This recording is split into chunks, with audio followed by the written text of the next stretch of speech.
நம்முடைய நாடு, நாம் இருக்கும் நாடு நமதென்பது அறிவோம், இது நமக்கே உரிமையாம் என்பது அறிவோம். இது பாரதி பாட்டு.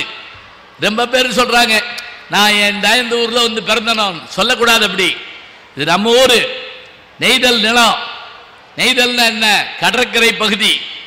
குறிஞ்சினா மலைப்பகுதி, கொடைக்கானல், ஊட்டி, ஏற்காடு, முல்லை காட்டுப்பகுதி, மருதம் தஞ்சாவூர் மதுரை போல வயல் பகுதி, நெய்தல் கடல் பகுதி.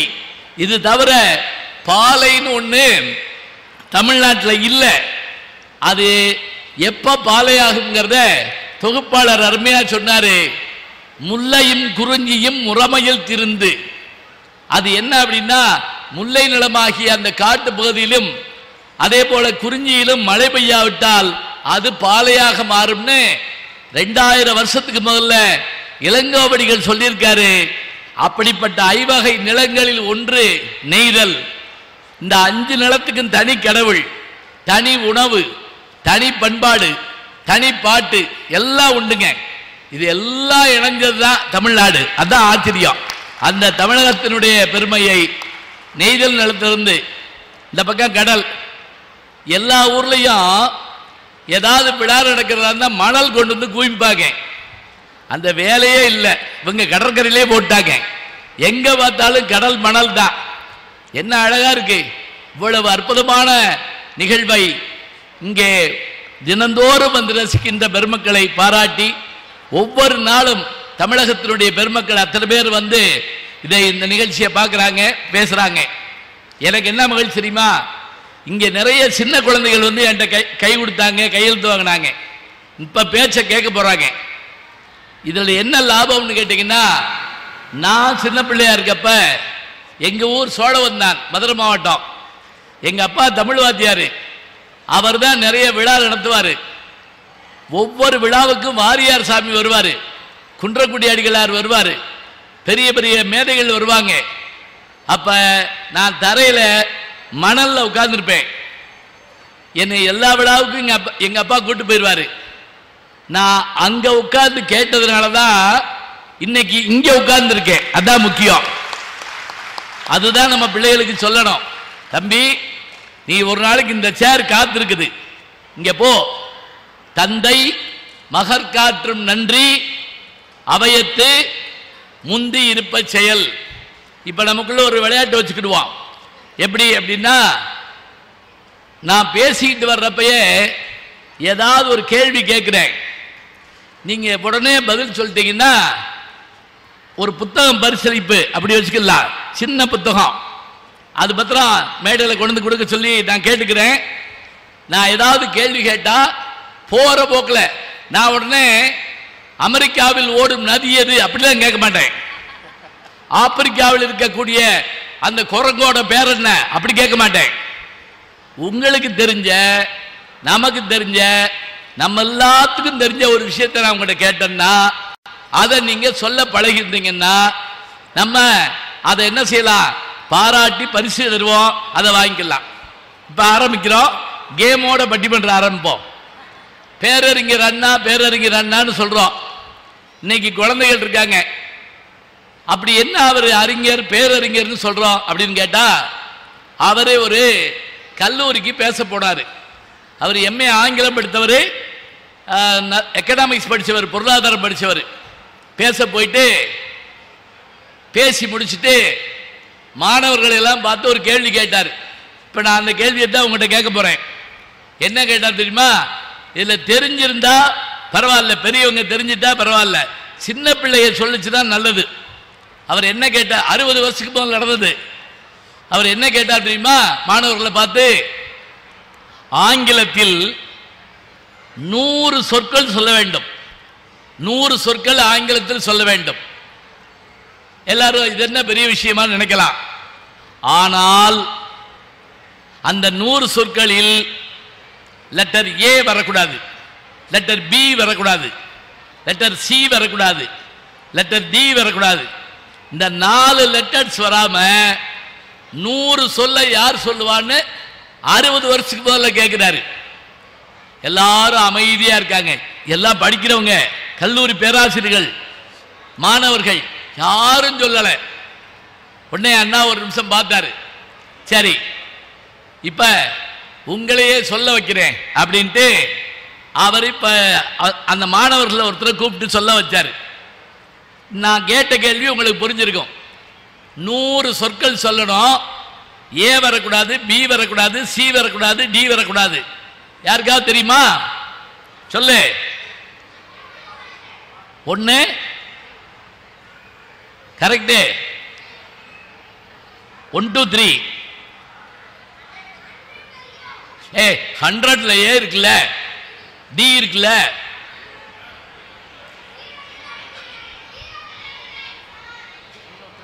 ஜீரோ டு 3 பேர் வாங்கடா. 3 பேர் வா. நல்லா கேட்டுங்க, கரெக்டா சொல்லிவிட்டாங்க. இதை சொல்லிக் கொடுத்த அப்பா அம்மாவுக்கு நன்றி. நான் பார்த்தேன், சினிமாவில் இருக்கவே நான் ஜூம் போட்டு பார்த்துருவேன். இந்த குழந்தைகளா சாக்லேட் வாங்கிட்டீங்களா, வாங்கிட்டு வேற ஒன்றும் கேட்க மாட்டேன். நீங்கள் எதிர்காலத்தில் நம்முடைய மாவட்ட ஆட்சித்தலைவர் மாதிரி, வருண் தம்பராஜ் அவர்கள் மாதிரி நீங்கள் சாதித்து காட்ட வேண்டும். சின்ன பிள்ளைகளே நாங்கள் போய் மேடையில் பரிசு வாங்கியிருக்கோம். சரி, இப்போ 0 to 99 சொன்னாங்க. இது சரியா? இதுதான் அண்ணா சொன்னாரா? சொல்லலை, யாரோ இல்லைங்கிறாரு. அப்ப என்ன சொன்னாரு?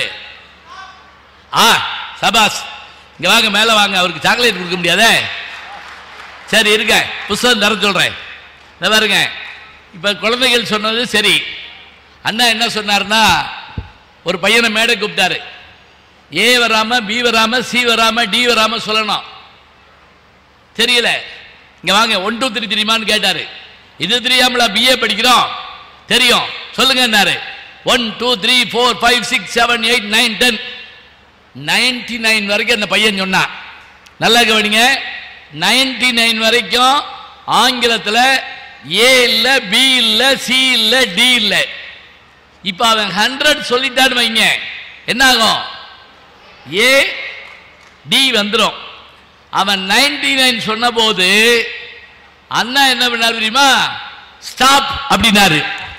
ஸ்டாப்ல ஏ இல்ல, பி இல்ல, சி இல்ல, டி இல்ல, ஸ்டாப், நிறுத்துன்னு ஒரு அர்த்தம். இதுதான் 100வது சொல்லுங்கிறது ஒரு அர்த்தம். அதான் முக்கியம். இப்ப அறிவு என்பது எப்படிப்பட்டது என்றால், ஒளி போன்றது, கூர்மை மிகுந்தது. இந்த அறிவை பெற்றுக் கொள்வதற்காக தான் வாழ்நாள்லாம் நம்ம வாழ்றோம். மனிதனுடைய கண்டுபிடிப்புகளில் மிக முக்கியமான கண்டுபிடிப்பு புத்தகம். அதான் உண்மை. படித்து பார்த்தால் அது புத்தகம், புரட்டி பார்த்தால் புத்தகம். அதுவே நாம் பயன்படுத்தினால் அந்த புத்தகம் எத்தனையோ சாதனைகளை தரும். அது புரட்டி பார்த்தால் காகிதம், அதுவே உலகத்தையே அதிர வைக்கும் ஆயுதம். அதான் முக்கியம். அந்த காகிதத்தால் நாம் உலகத்தை அதிர வைக்க முடியும். இதுதான் சிறப்பு. இப்ப இந்த பதில் சொன்ன அவர் ஞாபகம் எந்திரிங்க. உங்க பேர் என்ன? கருணாநிதி. அடுப்பாரா?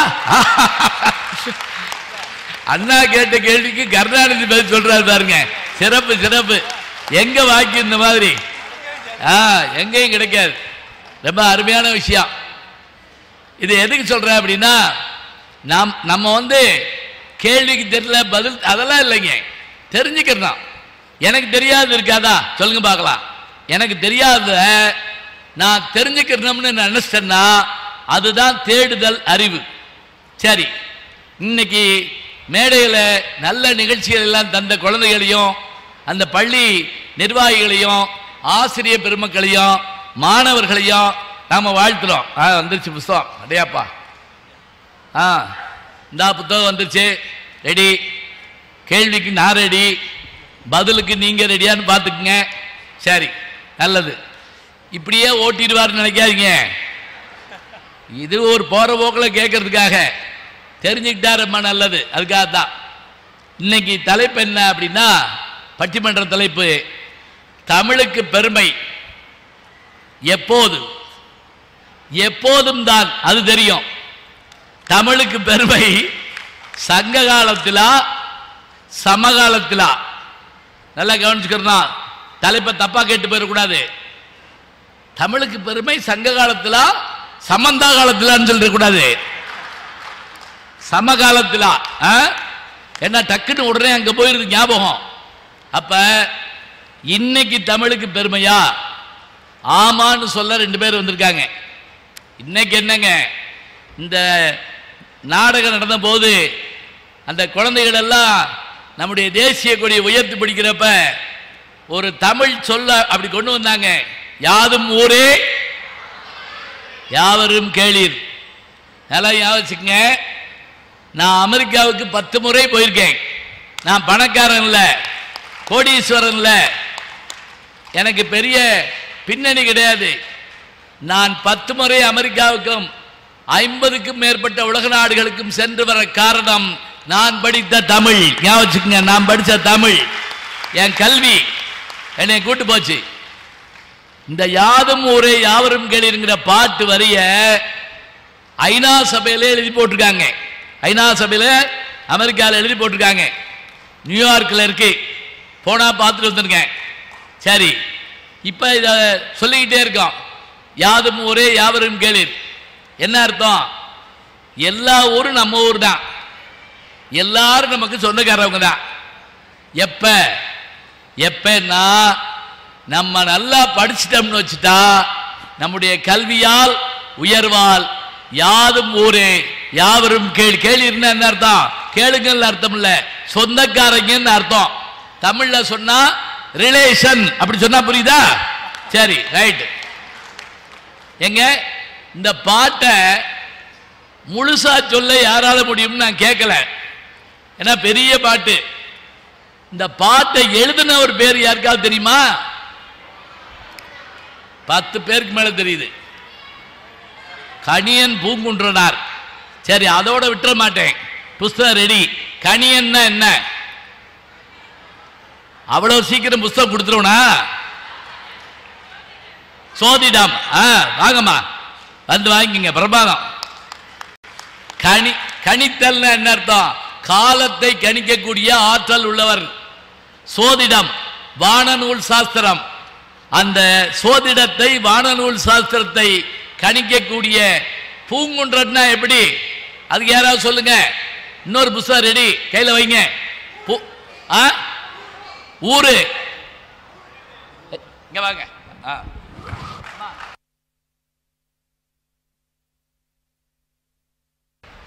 சரி, இப்போதைக்கு அவ்வளவுதான், அப்புறமே அடுத்தது பார்ப்போம். கணியன் தெரிஞ்சிருச்சு. சோதிடம். பூங்குன்றம்ங்கிறது என்ன அப்படின்னா, காரைக்குடி பக்கத்தில் இருக்கக்கூடிய பூங்குன்ற நாட்டு பூங்குன்றம், அதான் அவர் ஊரு.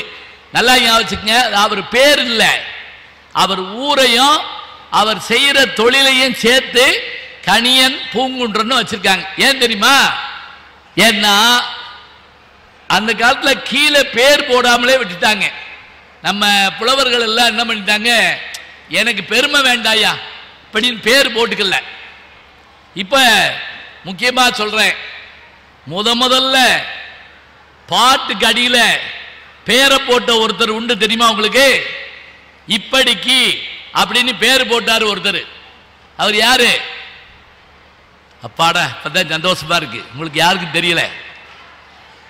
ஒரு குழு கொடுக்கவா? அவரே பெரியவர் இருந்திருக்கிறாரு. யாரு? இல்ல, வள்ளலார் ரொம்ப பின்னாடி.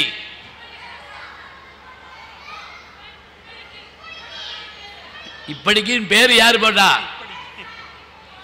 சரி, ஒரு குழு கொடுக்கிறேன். என் பேரு தான் அவர் பேரு. ஞானசம்பந்தர். சரி ஐயா, தரேன், கொஞ்சம் உட்காருங்க.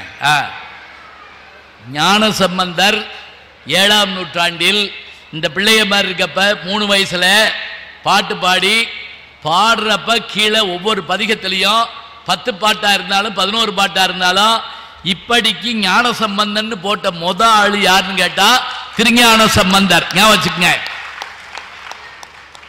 இதெல்லாம் ஐஏஎஸ் கொஸ்டின். நீங்க நாளைக்கு ஐஏஎஸ் ஐபிஎஸ் ஆகுந்தீங்கன்னா யார் முதல்ல பேர போட்டாங்க? எவனுமே பேர போடல, என்னை விடுங்கன்னு சொல்லக்கூடாது. மேல கொடுத்திருப்பாங்க. யார் யார் பேர் முதல் பேரை போட்டவர்? திருவள்ளுவர், அடுத்து கம்பர், சேக்கிலார், திருஞான சம்பந்தர். என்ன டிக் பண்ணுவீங்க? அவ்வளவுதான், முடிஞ்சு போச்சு. திருஞான சம்பந்தர் தான் முதல்ல பேரை கீழே போடுறார். இப்படி போடாதனால திருவள்ளுவருக்கே அவருடைய பேராடு நமக்கு தெரியல. திருங்கிறது அடைமொழி, வள்ளுவம்ங்கிறது நீங்க சொன்ன மாதிரி சோதிடம் தான், அவரும் அதை சேர்ந்தவர் தான். அப்ப பேர் போடாம விட்டதுனால பாட்டு வரியிலிருந்து பேர் எடுத்து வச்சாங்க. இப்ப நீங்க சங்க இலக்கிய பாட்டுல ஒரு பாட்டுக்கு அந்த புலவருடைய பேரையே வச்சுட்டாங்க. எப்படி என்று கேட்டால், அந்த பாட்டில் வரக்கூடிய ஒரு வரியை எடுத்து வச்சிருது. அப்படி வைக்கிறது.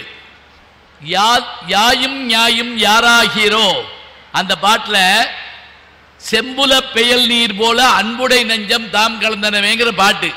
அவருக்கு பேர் தெரியல, செம்புல பெயல் நீரார் அப்படின்னு போட்டு விட்டாங்க. புலம்னா என்ன அப்படின்னா நிலம், நிலம் தான் புலம்.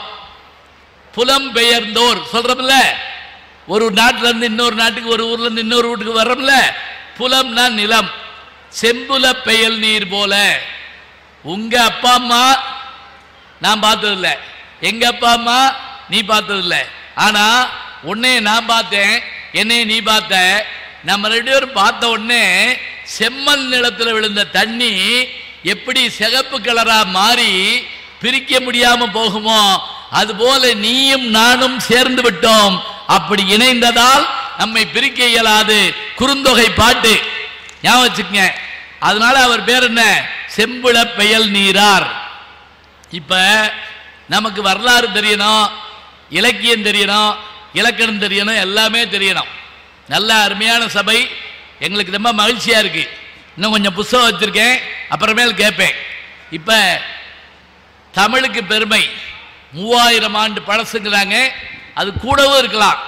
ஏன்னா கீழடியில் இருக்கக்கூடிய அந்த ஆய்வு முடிஞ்சா தமிழ் எவ்வளவு பழமைங்கிற விஷயமும் தமிழன் எவ்வளவு பழையவன்னு தெரியும்.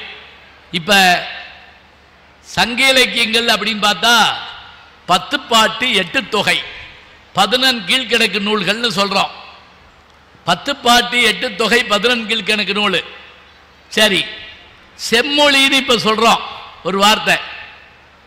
இந்த செம்மொழிங்கிற ஒரு வார்த்தைய நாம சொல்றப்ப தமிழக அரசு என்ன பண்ணிச்சு தெரியுங்களா? இந்த செம்மொழியில வெறும் 10 பாட்டு 8 தொகை பத்திரம் பத்தாது, இன்னும் கொஞ்சம் நூல்களை சேர்த்துருவோம் சொல்லி சேர்த்தாங்க. இப்ப யாராவது தெரிஞ்சா சொல்லுங்க, எத்தனை மொழிகள் சேர்ந்தது செம்மொழின்னு நம்ம இப்ப அழைக்கிறதுல எத்தனை நூல்கள் சேர்ந்தது சொல்ல முடியுமா? செம்மொழியில இப்ப 10 பாட்டு 8 தொகை நான் சொன்னேன். அது போக நம்முடைய தமிழ்நாடு அரசு செம்மொழிங்கிறப்ப பல நூல்களை சேர்த்திருக்காங்க. எத்தனை நூல் தெரியுமா? ஆசிரியர் பெருமக்களும் பேசாம உட்கார்ந்துருக்கீங்களே, 41 நூல்களை சேர்த்திருக்காங்க. அந்த 41 நூல்கள்ல சிலப்பதிகாரம் இருக்கு, 10 பாட்டு இருக்கு, 8 தொகை இருக்கு, 11 கீழ்கணக்கு நூல்கள் இருக்கு. எல்லாவற்றுக்கும் மேலாக 41 நூல்களை மொத்தமாக்கி செம்மொழிங்கிறாங்க. உலகத்தில் 6 மொழி 2000 வருஷம் பழசு. 6 மொழி: கிரேக்கம், லத்தீன், ஹீப்ரு மேற்கு மொழி, அதே போல சீனம், சம்ஸ்கிருதம், தமிழ் நம்ம மொழி. இந்த 3 இந்த பக்கம், அந்த 3 அந்த பக்கம். ஏன் தமிழுக்கு பெருமை தெரியுமா? கிரேக்கம் பழைய மொழி, இன்னைக்கு பேசப்படுதா? இல்ல. லத்தீன் பழைய மொழி, இன்னைக்கு பேசப்படுதா? இல்ல. ஹீப்ரு அதனுடைய கிளை மொழி தான் இயேசுநாதர் பேசிய மொழி, அராமிக். அது இன்னைக்கு பேசப்படுதா? இல்ல. சீனம் பேசப்படுது, ஆனா சீன மொழியில 6000 எழுத்து உண்டு. சம்ஸ்கிருதம் பழைய மொழி, ஆனா அது எல்லாரும் பேசுற மொழி இல்ல, அது மந்திர மொழி, கோயில்ல பயன்படுறது. தமிழ் மட்டும்தான் 2000 வருஷமா பேசும் மொழி, எழுதும் மொழி, பாடும் மொழி, எல்லாமாக உடையது நம் மொழி. அதுதான் இதுக்கு பெருமை, இதுதான் சிறப்பு. கேட்டாங்கன்னா உலக செம்மொழிகள் எதுன்னு கேட்டா இதை சொல்லணும். அப்ப இத்தனை பழமையும் பெருமையும் உடைய இந்த தமிழ் சங்க காலத்தில் பெருமை பெற்றதா சமகாலத்தில் பெருமை பெற்றிருக்கிறதா இதைத்தான் பேச போறாங்க. ஞாபகம் வச்சுங்க, இன்னைக்கு ஏஐ அப்படின்னு சொல்லக்கூடிய ஆர்டிபிஷியல் இன்டெலிஜென்ட் வந்துருச்சு. தெரியுமான்னு தெரியல, சின்ன பிள்ளைகளுக்கு சொல்லிக் கொடுங்க. சாட் ஜிபிடிங்கிறான், அது கவிதை எழுதி கொடுக்குது. எப்படி தெரியுமா? என் நண்பர் அமெரிக்காவிலிருந்து எனக்கு ஒரு 10 திருக்குறள் அனுப்பியிருந்தாரு. நான் ஜென்மத்துக்கும் பார்த்ததில்ல அந்த திருக்குறளை. இது ஏது அப்படின்னு கேட்டேன். நான் சேட் ஜிபிடி திருக்குறள் முழுவதையும் இன்சர்ட் பண்ணி ஒரு அரை மணி நேரம் கழிச்சு எனக்கு ஒரு திருக்குறள் வேணும்னு கேட்டேன். ஒரு அதிகாரத்தை எழுதி கொடுத்துருச்சு. எது? ஆர்டிபிஷியல் இன்டெலிஜென்ஸ் என்ன செய்யுது? 10 திருக்குறளை எழுதி கொடுத்துருச்சு. திருவள்ளுவர் செய்ய வேண்டிய வேலையை விஞ்ஞானம் செய்யுது. இன்னைக்கு இந்த காலத்தில் இருக்கோம் நம்ம. சரி, இருக்கட்டும். சங்ககாலம் பழசு, 2000 ஆண்டு பழசு. அந்த பெருமையுடைய சங்க காலத்தில் தமிழ் எப்படி சிறப்படைந்தது அதை பேசுறதுக்கு 2 பெருமக்கள் வந்திருக்காங்க. அதுல தமிழுக்கு பெருமை சங்க காலம் தான், சங்க காலத்தில் தான் பேச வந்திருக்கவர் யாருன்னா காரைக்குடி அழகப்பா கலை அறிவியல் கல்லூரியினுடைய தமிழ்துறை தலைவர், நல்ல பேச்சாளர், 1000க்கு மேற்பட்ட கட்டுரைகள் எழுதினவர், 20க்கு மேற்பட்ட PhD மாணவர்களை டாக்டரேட்டை உருவாக்கியவர். இப்போவோ அந்த பணியை தொடர்ந்து செய்து கொண்டிருக்கிறார். இத்தனை பெருமைகளுடைய பேராசிரியர் டாக்டர் சொற்சிலம்பர் சிதம்பரம் அவர்கள் இங்கே வருகை தந்திருக்கிறார்கள்.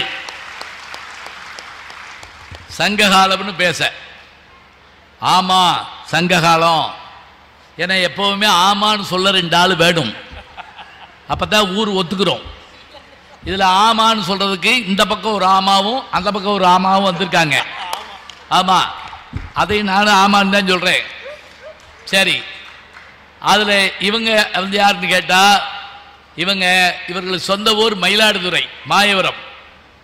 பணியாற்ற இடம், பணியாற்றுறதுனா கூட ரொம்ப பேருக்கு தெரியாது. அவங்க ஒர்க் பண்ற இடம் அப்படி வச்சுக்கிடுவான். பாருங்க எப்படி வர வர இங்கிலீஷ்ல தான் பேசணும் போல் இருக்கு. அவங்க பணியாற்ற இடம் திருப்பனந்தாள் கலை அறிவியல் கல்லூரி. வணக்கத்திற்குரிய பேராசிரியை ஏமா பணிவான வணக்கமா அதுக்கு பேரு.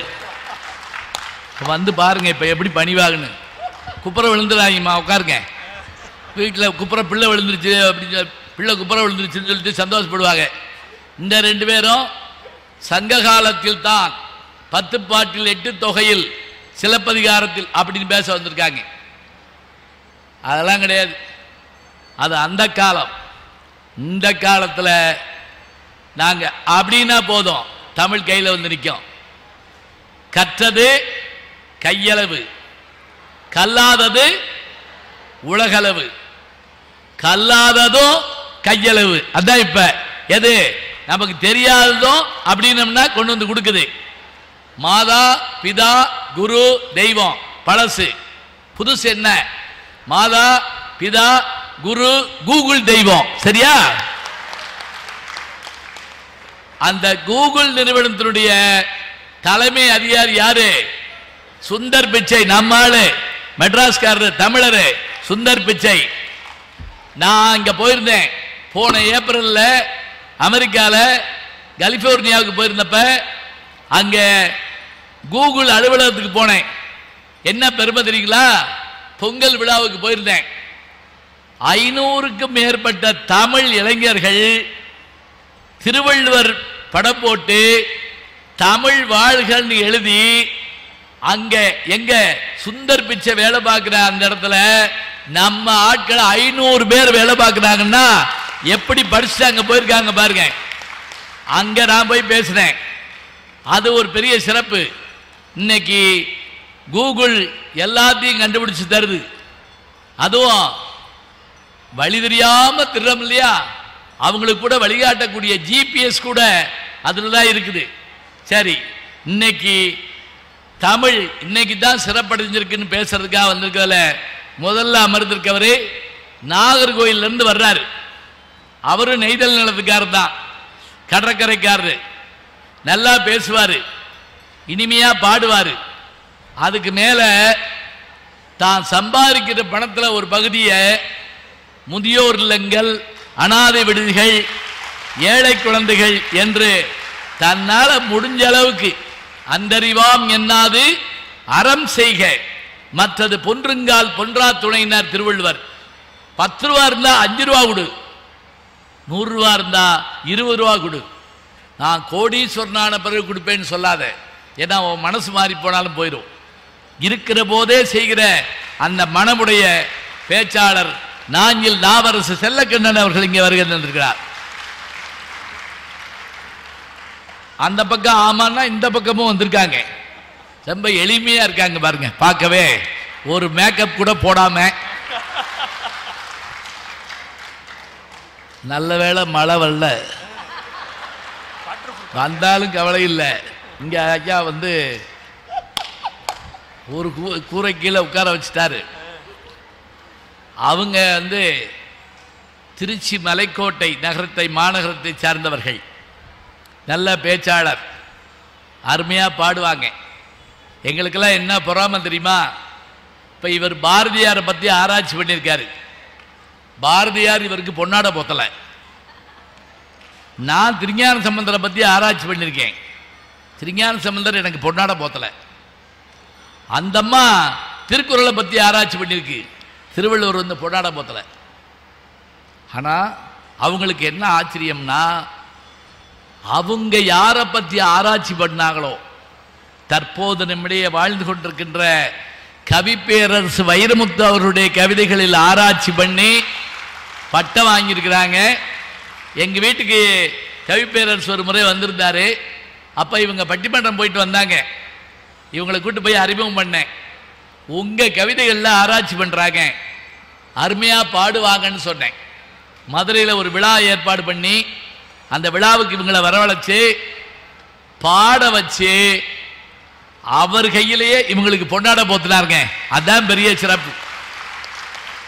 இதுக்கு மேலேயே ஒரு சிறப்பு என்னன்னா, இவங்களை பார்த்த உடனே கவிப்பேரரசு வைரமுத்து சொன்ன ஒரு வார்த்தை என்ன தெரியுமா, ஏமாறியே நிறமா இருக்காகன்னு சொன்னாரு. என்ன நிறம்னு சொல்லல, அவர் நிறமா இருக்காகன்னு சொன்னாங்க. இந்த பொண்ணு பார்த்துட்டு வந்த பிறகு கேட்பாங்க, பொண்ணு எப்படி கருப்பா சிவப்பா எப்படி மாநிறம் பாங்க, அப்படிதான் என்ன நிறம்னே தெரியல. அது ஒரு நிறம். மாப்பிள்ளை எப்படி கருப்பா எப்படி வேணாலும் வச்சுக்கோ, அப்படி அது சில பேர் சிவப்பா இருப்பாங்கன்னு சொல்றத இப்ப சுண்டி விட்டா ரத்தம் வரும் பாங்க. அதுல சில கிழவிகளை கூட்டு போவாங்க, வந்து அப்படி அப்படி புளி தள்ளுங்க. பிள்ளை எப்படி தண்ணி குடிச்சா தெரியும், தொண்டையில தண்ணி குடிச்சா தெரியாதா, அப்படி கண்ணாடி மாதிரி இருக்கா அந்த பிள்ளை. எல்லாம் நடக்கட்டும் இருக்கட்டும். அத்தனை பெருமையுடைய அவரால் பாராட்ட பெற்ற அந்த திருச்சி உருப்ப தனலட்சுமி கல்லூரியுடைய தமிழ் துறை பேராசிரியை அருமையாக பாடவும் செய்வாங்க. அன்னைக்கு சங்க இலக்கியத்தில் இருக்க பாட்டை இவங்க பாடட்டும், சமகாலத்தில் இருக்க பாட்டை அவங்க பாடட்டும். நல்ல செய்திகளை தரக்கூடிய பேராசிரியை டாக்டர் மனோன்மணி அவர்கள் இங்கே வருகை இருந்திருக்கிறார்கள். இந்த 2 பேரும் நம்ம காலம் சமகாலம், இந்த 2 பேரும் சங்க காலம். பட்டிமன்றம் தொடங்கும் போது எவ்வளவு நேரம் பேசணும் முக்கியமான கேள்வி. ஏன்னா நான் ஒரு சின்ன கிராமத்துக்கு போயிருந்தேன். அந்த ஊர் பஞ்சாயத்து போர்டு தலைவர்கிட்ட கேட்டேன், ஐயா எவ்வளவு நேரம் பேசணும்? அவர் ஓடி வந்து என் கையை பிடிச்சிக்கிட்டார். இப்படி கேட்கப்படாது, இது உங்க ஊரு, எவ்வளவு நேரம் வேணாலும் நீங்க பேசுங்க, நாங்க போயிடுவோம், எங்களுக்கு வேலை இருக்குல்ல. அப்புறம் நான் வேலை இல்லாத நான் ஊர் ஊரா வந்து பேசிக்கிட்டு இருக்கேன். அணித்தலைவர்கள் 10 இருந்து 12 நிமிஷம் பேசுவாங்க, கூட வர்றவங்க அதே மாதிரி பேசுவாங்க. பேச வேண்டியது அவர்கள் கடமை, நேரத்தை பார்த்து மணி அடிக்க வேண்டியது என்னுடைய கடமை. உங்க கடமை என்ன?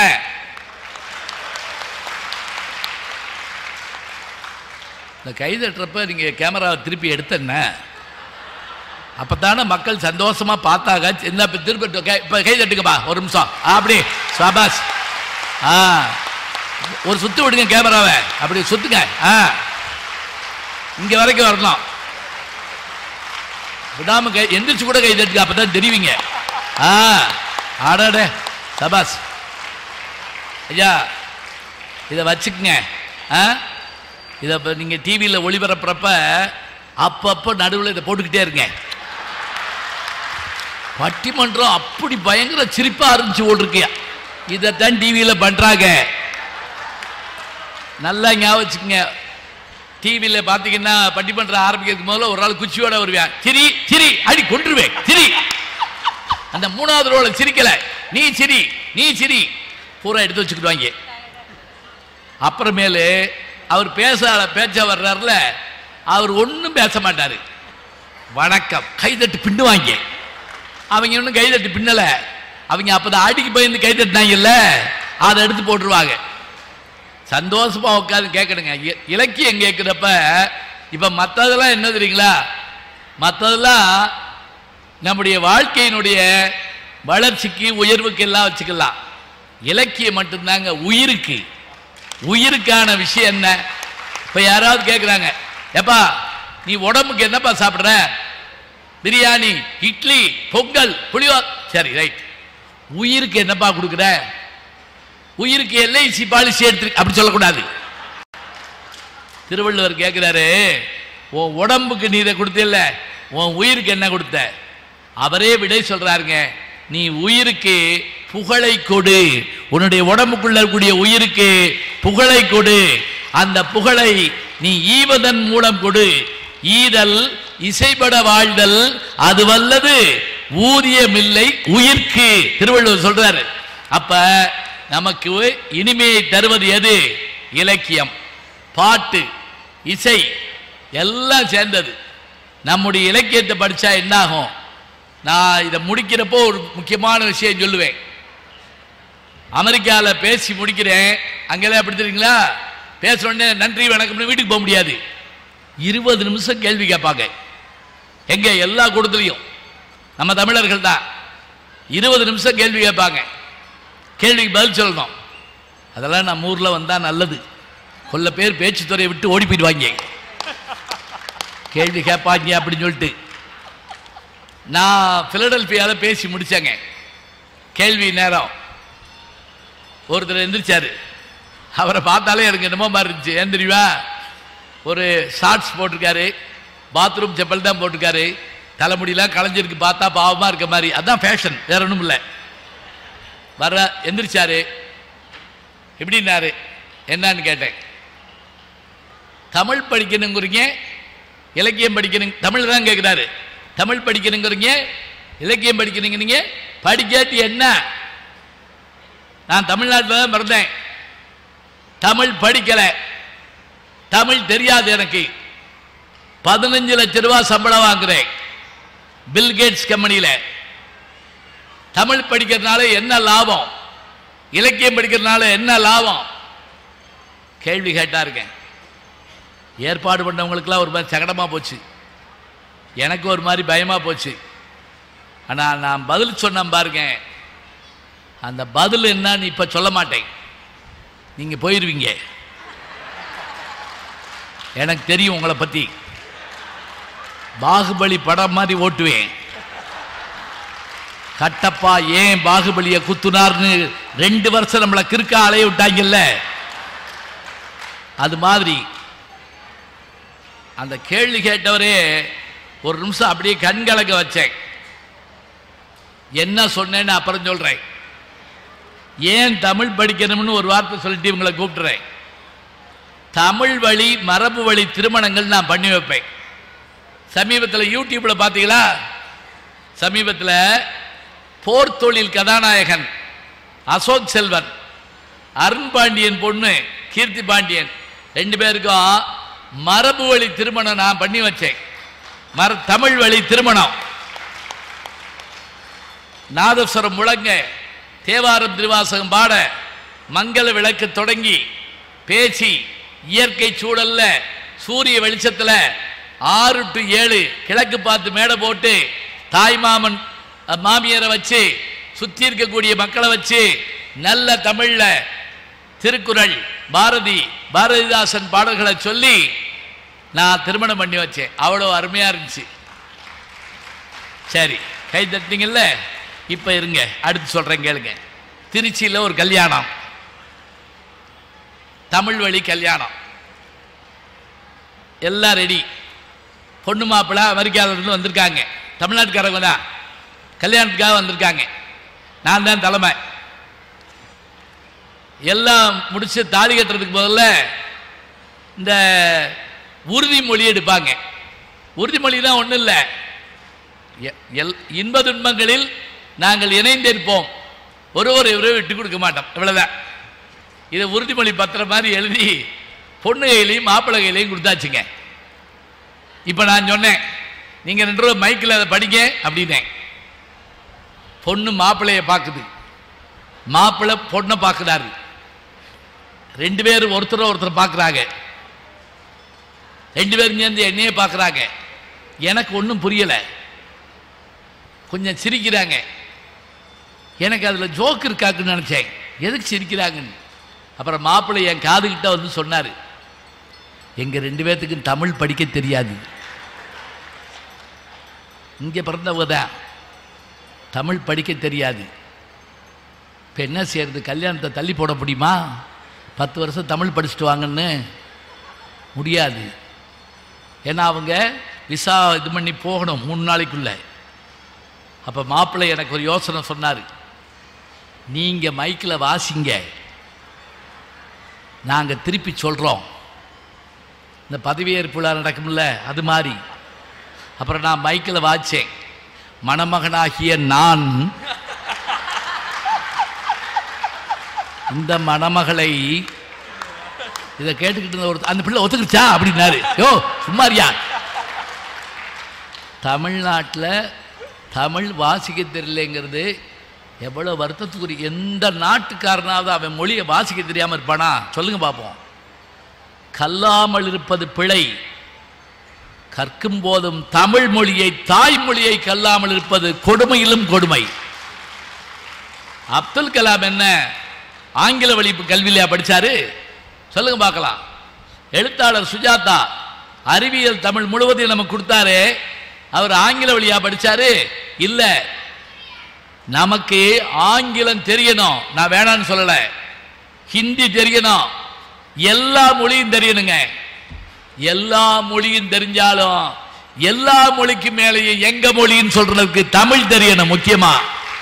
பாரதியாருக்கு எட்டயபுரத்தில் பிறந்ததால் தமிழ், பாளையங்கோட்டையில் படித்ததால் ஆங்கிலம், காசியில 4 வருஷம் இருந்ததால் ஹிந்தி சம்ஸ்கிருதம், பாண்டிச்சேரியில் 1908 இருந்து 18 வரைக்கும் இருந்ததால் பிரெஞ்சு, மலையாளம், கன்னடம், தெலுங்கு, 11 மொழி தெரிந்த பாரதி சொன்ன ஒரு வார்த்தை என்ன தெரியுமா? யாம் அறிந்த மொழிகளிலே தமிழ் மொழி போல் இனிதாவது அருமடா, இனிதாவது எங்கும் காணோம். பிற மொழி படிச்சிருந்தா தாங்க நம்ம மொழியினுடைய அருமை தெரியும். 1000 ஜன்னல் வீட்டில் இருக்கலாம், அதெல்லாம் பிற மொழி. ஆனால் வாசல் வழியா தான் வீட்டுக்குள்ள வருவோம், அதான் தாய்மொழி. 1000 உறவு இருக்கலாம், பிற மொழி. தாய் நம்முடைய ரத்தத்தின் ரத்தமான அந்த தாய் நம்முடைய தாய்மொழி. ஞாபகம் வச்சுக்கோங்க. இந்த தகவல் உங்களுக்கு பிடிச்சிருந்தா லைக் பண்ணுங்க, உங்க ஃப்ரெண்ட்ஸுக்கு ஷேர் பண்ணுங்க, மறக்காம எங்க சேனலுக்கு சப்ஸ்கிரைப் பண்ணுங்க.